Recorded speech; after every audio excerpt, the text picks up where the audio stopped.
ইউনূস সাহেব, আপনি ৬-৭ মাসে কোন সংস্কার করতে পারেন নাই। শেখ হাসিনা যাওয়ার ৬ মাস পরেও কেন বাংলাদেশ জাতীয়তাবাদী দলের জেলায় জেলায় সমাবেশ করতে হচ্ছে? আপনারা যে সংস্কারের কথা বলেন, এইটা করব সেইটা করব, আরে ভাই সংস্কার তো প্রথমে বিএনপি সংস্কারের কথা বলেছে।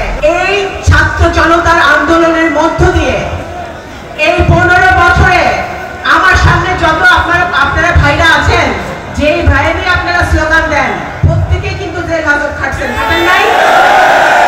মামলা খাইছেন, অন্যায়ভাবে মামলা খাইছেন, গুম হয়েছেন, খুন হয়েছে, 15 বছর ধরে আমাদের নেতা কর্মীরা নির্যাতিত হয়েছে। আমাদের যারা মারা গেছে তাদেরকে আজকে আমরা স্মরণ করি। এই জুলাই আগস্টে যে বাচ্চাদেরকে শেখ হাসিনা টার্গেট করে গুলি করে খুন করেছে, তাদেরকে আজকে আমরা স্মরণ করি। বিপদের সময় বিএনপি মানুষের পাশে থাকে, আর হাসিনা কই থাকে? তার নিজের লোকজন রাইখা, যাদের সে খুন করতে, গুম করতে, গুলি করতে ব্যবহার করছে, সেগুলোর রাইখা বেরিয়ে একাই পালাই গেছে।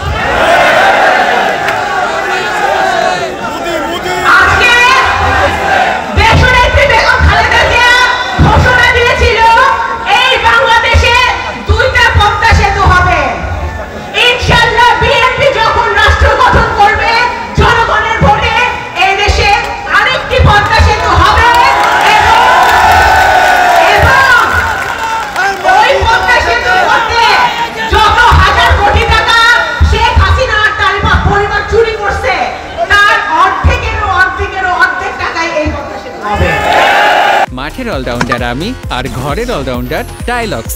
টাইলক্স টয়লেট ক্লিনার, ক্লিন মানেই টাইলক্স। এখনো আমাদের 18 বছরের ছেলেমেয়েরা ভোট দিতে পারে নাই। আমরা ভোট দিতে চাই। এই সরকারের স্থানীয় নির্বাচন করার কোনো ম্যান্ডেট নাই, আমাদেরকে সেই ম্যান্ডেট সরকার দেয় নাই।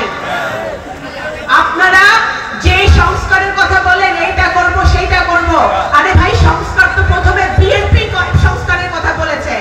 27 দফা, আড়াই বছর আগে 27 দফা দিয়েছিল তারেক রহমান, শেখ হাসিনা সেটা প্রচার করতে দেয় নাই। এখন 31 দফা দিয়েছে সেই বিএনপি। বিএনপি প্রথম বাংলাদেশের সংস্কারের কথা বলেছে এবং বিএনপি সংস্কার করবে। সুতরাং আপনারা